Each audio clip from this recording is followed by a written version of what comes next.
Mga Lodi at Lodi Kids, naghanap po ba kayo ng trabaho? Kung naghanap po kayo ng trabaho, ito na po ang pagkakataon po nyo para magkaroon po ng trabaho. So bago ang lahat, subscribe po, like and share po para updated po kayo sa ating mga videos. Salamat po.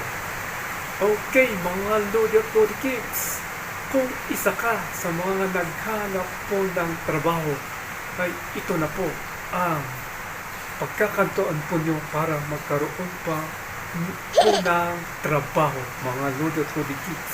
Okay, so kung kayo po ay marunong sa English, marunong sa grammar, marunong magsalita ng English, marunong magsulat, so pwede po kayo dito, mga Lodi at Lodi Kids. At kung marunong